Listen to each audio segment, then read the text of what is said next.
Alors bonjour à tous, bienvenue sur ma chaîne Finance Academy dédiée à la bourse et dédiée au stock picking sur Euronext. Alors comment trouver des pépites en bourse? Alors il y a des dizaines et des dizaines de façons d'aborder cette thématique. Ce que je souhaiterais partager avec vous dans cette vidéo, c'est tout simplement apporter mon propre témoignage d'une société que j'ai en portefeuille depuis 2003 et je vais donc vous partager la façon dont moi j'ai mené l'enquête, les trucs et les astuces que j'ai utilisés pour essayer de trouver des informations. On regardera aussi est-ce que cette méthode elle est réplicable, est-ce que vous pouvez aussi la mettre en œuvre et quelles sont les limites de ce type de méthode. Voilà, je vous partage tout ça derrière le PC, je vous dis à tout de suite.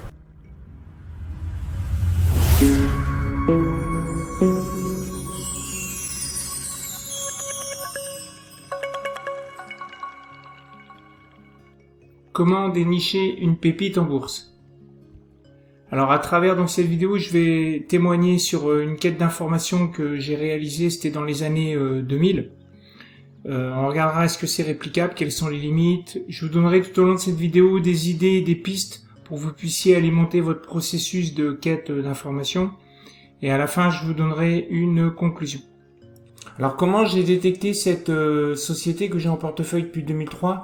Donc on rappelle, moi j'ai commencé la bourse en 1997 avec pas de prérequis particuliers en finance. De 1997 à 2001, j'ai quasi trop rien fait en bourse, puisque j'arrivais pas à comprendre ce qui se passait. J'ai beaucoup perdu d'argent, j'ai perdu 25% de mon capital, pas appris grand chose, si ce n'est que j'étais certain qu'il fallait que je change de façon de faire, puisque ça marchait pas. C'est là où j'ai donc commencé à m'intéresser aux fondamentaux des entreprises et à me dire que ça serait pas mal quand même que je commence à me former. Et donc j'ai commencé à éplucher qui existait dans les livres et j'ai repéré un certain nombre de journalistes qui n'étaient pas nombreux mais qui faisaient des articles intéressants.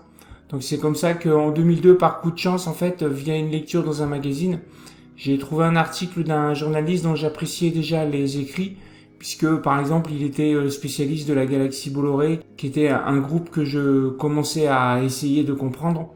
Et donc ce journaliste il avait fait une publication dans ce journal qui s'appelle La Vie Financière. Alors c'est un journal qui n'existe plus en kiosque, puisqu'il a fait faillite pendant la crise des subprimes vers 2009. Là j'ai mis un exemple du magazine qui est pas celui dans lequel j'ai retrouvé cet article de 2002, mais vous voyez le type de magazine que c'est, ça existe encore ce genre de magazine. Alors la société, c'était laquelle? Donc cette société, elle est cotée sur du non réglementé. C'était à l'époque le marché libre. Le titre est très peu liquide et la société est non suivie par des analystes. Le profit de la société, c'est que c'est une société qui est familiale, elle est plus que centenaire, elle a des activités industrielles, elle a aussi des activités immobilières, elle est rentable, elle a du foncier en propre et c'était une nanocap. Elle faisait 6 millions d'euros de capitalisation boursière. Elle avait 3 millions d'euros de trésorerie et pas de dette financière. Et donc une des thèses du journaliste, c'est qu'on avait beaucoup de choses qui étaient pas chères dedans. Donc il y avait donc une faible liquidité, mais moi ça me faisait pas spécialement peur, les faibles liquidités. J'ai des titres qui sont cotés, voire même non cotés. Ce qu'il faut, c'est gérer cette poche de actifs qui sont très peu liquides en exposition globale au sein du patrimoine. Il y avait l'aspect non réglementé qui me faisait un petit peu plus peur, puisque je vous le rappelle, dans les marchés non réglementés, le minoritaire est beaucoup moins protégé. Donc je fais quelques recherches sur le net, dans les journaux, je vais sur place pour voir la tête que peut avoir le siège. Donc j'achète un peu de titres, et puis donc je décide d'aller à l'Assemblée Générale. Là je donne donc une astuce, quand vous voulez aller aux Assemblées Générales, ce que je vous préconise, moi, c'est de préparer les Assemblées Générales. Ayez des questions à poser, et soyez plutôt rassurés, globalement dans la grande majorité, vous allez avoir le conseil d'administration qui va vous répondre aux questions que vous posez. Et deuxième remarque aussi que je peux vous faire, c'est que les entreprises qui sont centenaires, c'est toujours intéressant de regarder ces boîtes-là, parce que parfois il y a du foncier qui est donc en actif caché puisqu'il est dans les comptes, et puis il est amorti, ce qui fait qu'en valeur en actif net, il y a quasi pour rien. Par contre, en valeur intrinsèque, vous avez potentiellement quelque chose qui a pris de la valeur dans le temps, mais dans les comptes qui a été détruit en termes de valeur par le procédé des amortissements. Alors me voilà parti à l'Assemblée Générale de juin 2003. Donc l'ambiance est plutôt familiale, il y a pas mal de monde de la famille, il y a un peu tous les âges, y compris le 3e et le 4e âge. Donc l'Assemblée Générale se passe normalement. Moi, je pose à la fin mes questions, je prends mes notes. Je comprends alors à ce moment-là que l'actionnaire majoritaire qui a plus de 50% du capital a 85 ans et elle veut garder la grosse partie de la trésorerie au cas où. Donc ça, c'est des stigmates qu'on peut comprendre dans des générations comme ça qui ont connu la crise de 1929 et puis les conséquences derrière, puisqu'ils ont été énormément marqués par ce risque qu'il y a eu dans l'entreprise familiale. Ils ont dû en entendre parler quand ils étaient enfants, etc. Donc ça, c'est des traceurs que je retrouve dans des entreprises qui ont plus de 100 ans et qui ont connu de façon dure la crise de 1929. Donc je repars avec une copie de la feuille de présence, avec donc mes notes, avec le numéro de téléphone du contact des actionnaires parce qu'il y en avait un, et puis des photos du siège social pour regarder un peu le foncier. Donc voilà une photo. Donc le siège social, c'était ce bout du bâtiment là ici. Donc vous avez 3 blocs en fait. Le bloc qui appartenait à la société, il est donc ici, un immeuble de 7 étages avec derrière un deuxième bloc avec 2 étages en plus. Et ça, c'était donc en proche banlieue parisienne. Donc je vous redonne une astuce là, profitez de l'Assemblée Générale pour récupérer un max d'informations, notamment la feuille de présence. Alors pourquoi moi j'essaie de récupérer la feuille de présence? Parce que dedans, vous avez la liste de toutes les personnes, donc physiques ou morales, qui ont voulu voter en Assemblée Générale. Et donc ça vous permet d'avoir le nom des personnes qui ont donc voulu voter, mais aussi le nombre d'actions qu'elles détiennent avec donc les pourcentages du capital. Donc quand vous avez des contrôles par des, comme là par une majoritaire et puis après derrière par de la famille, vous pouvez savoir qui c'est qui détient quoi et quand il y a des pactes d'actionnaires, comment ça se joue en fait en termes de possession du capital. Ça vous permet de voir aussi les fonds qui sont potentiellement présents au capital.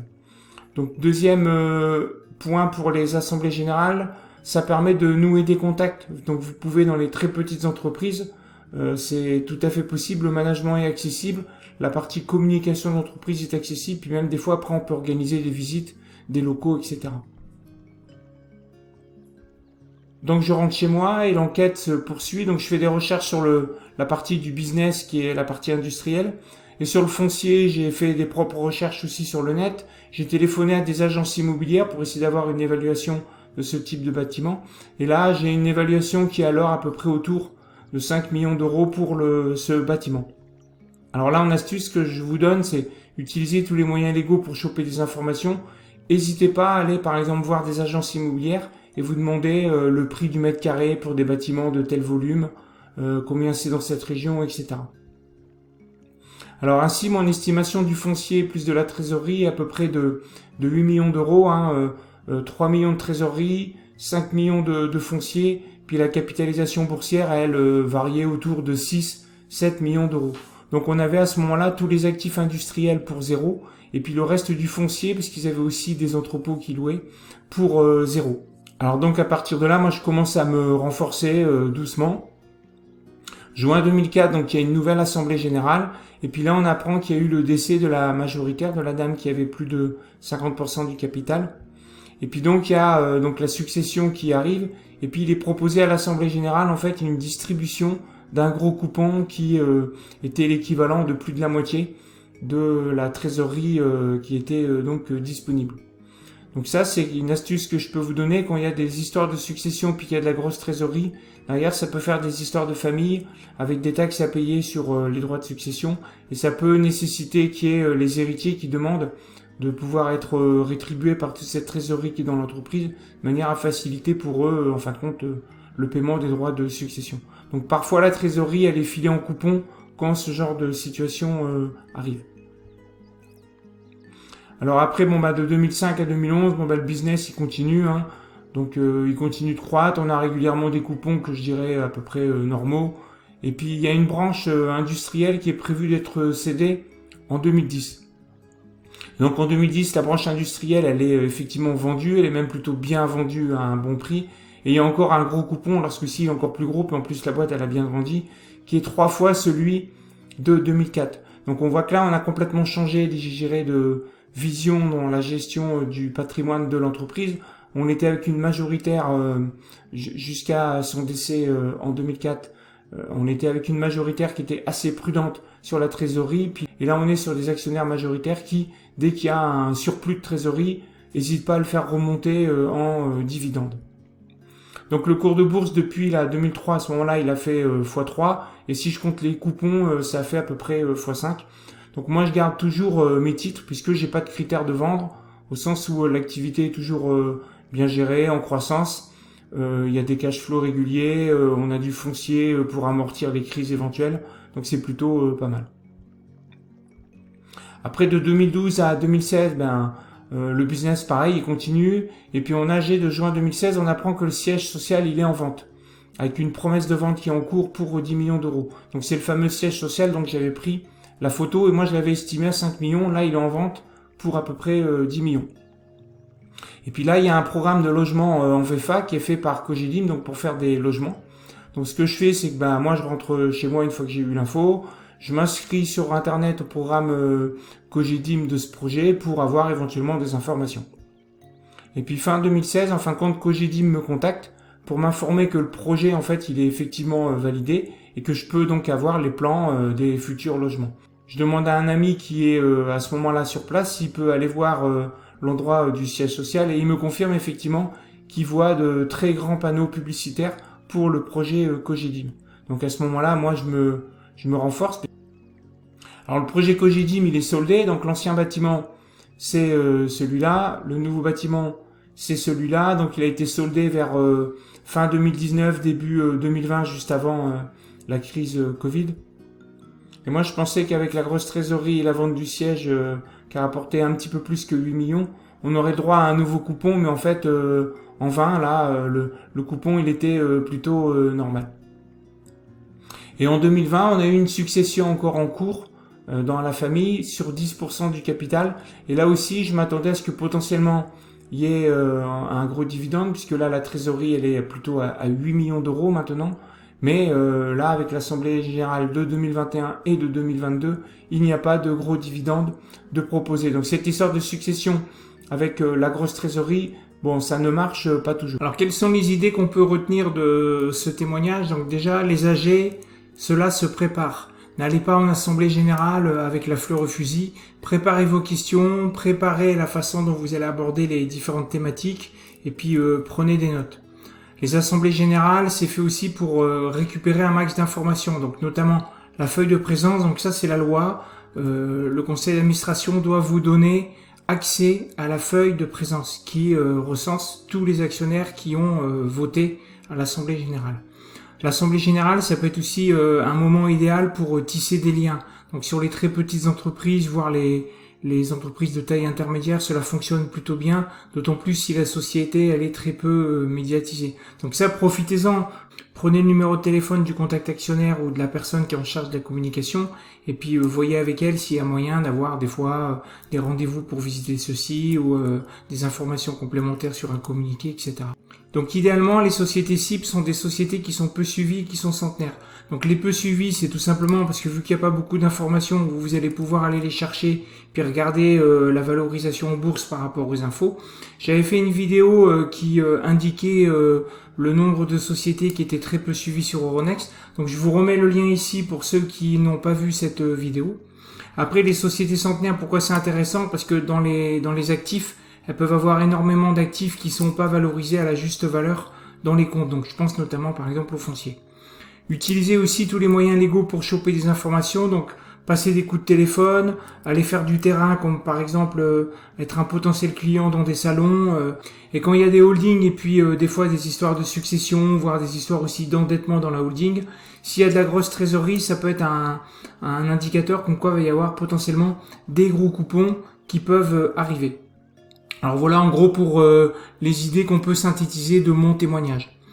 Les inconvénients et les limites de ça, c'est qu'évidemment ça prend du temps.